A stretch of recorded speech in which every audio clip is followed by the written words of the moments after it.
High, আমি সেটা গার্গী। কোথায়? আর চলে এসেছি আজকে একটা নিউ মিনি ব্লগ নিয়ে। আর এখানে আমি কিছু তোমাদের সঙ্গে আমার কিছু অভিজ্ঞতার কথা তোমাদের শেয়ার করব। দেখতে থাকো পুরো ভিডিওটা। আশা করছি তোমরা সবাই খুব ভালো আছো আর আমিও খুব ভালো আছি। আর আমার এই মিনি ব্লগে তোমাদের সকলকে স্বাগত। সেদিন ঘুরতে ঘুরতে আমি আর মা দুজনে চলে গিয়েছিলাম একটা নদীর ধারে সময় কাটাতে। বাড়িতে বসে বোর হচ্ছিলাম, তো ভাবলাম একটু ঘুরে আসি। তো সেই জন্য আমরা দুজনে বেরিয়েছিলাম। তো অনেকক্ষণ ওখানে বসেছিলাম। ওখানে গিয়ে আমরা বিপদে পড়বো সেটা কখনো আশা করিনি। আর এই বিপদ থেকে কীভাবে কাটিয়ে আসলাম আর কি বিপদ ছিল সেটা অবশ্যই তোমাদের সঙ্গে শেয়ার করব। আমার দেখা নদীর দুরকম রূপ তোমাদের সঙ্গে যেগুলো শেয়ার করতে চলেছি। নদী বা সমুদ্র যখন শান্ত থাকে তখন কি সুন্দর দেখতে লাগে, তাই না? কি সুন্দর শান্ত, সুন্দর মনোরম দেখতে লাগে, তাই না? আমারও ঠিক সেই রকমই মনে হচ্ছিল যখন ওখানে বসেছিলাম। খুব সুন্দর লাগছিল, খুব ভালো লাগছিল ওখানে বসে থাকতে। একটা মৃদু মন্দ বাতাস বইছিল, শান্ত, ছোট ছোট ঢেউ আসছিল, খুব ভালো লাগছিল। তারপর ওখানে নেমেছিলাম, একটু জল ঘাঁটছিলাম।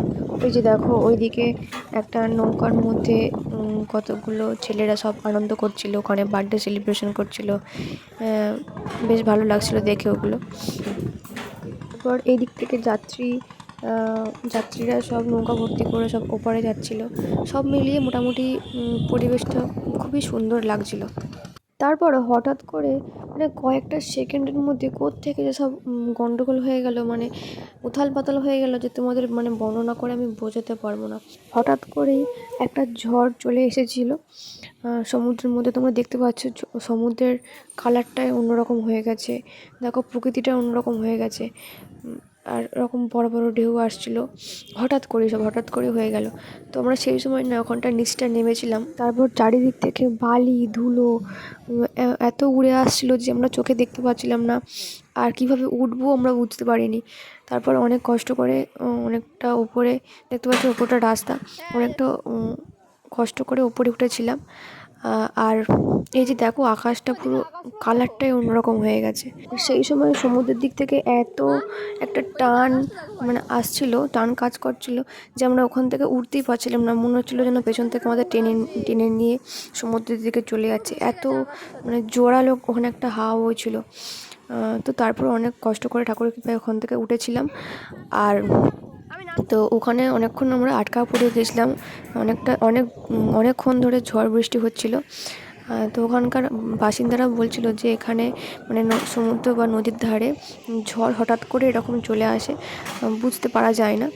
তো আমি তো কখনো এরকম সামনাসামনি থেকে দেখিনি যেরকম বৃষ্টি বা এরকম ঝড় এরকম হয় সমুদ্রের ধারে।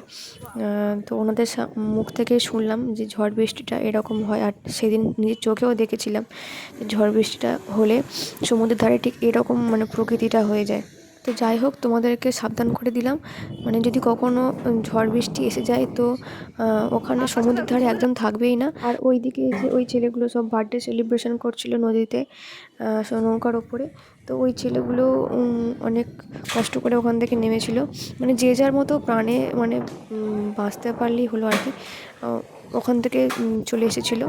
তারপর সবাই মানে এক জায়গায় একটা ছোট্ট ঘরের মধ্যে আমরা দাঁড়িয়েছিলাম অনেকক্ষণ। ওখানে বৃষ্টি হচ্ছিল, ঘন্টার পর ঘন্টা বৃষ্টি হচ্ছিল, আমরা দাঁড়িয়েছিলাম। তারপর বৃষ্টি কমতে আমরা বাড়ি এসেছিলাম। সবাই ভালো থেকো, সুস্থ থেকো।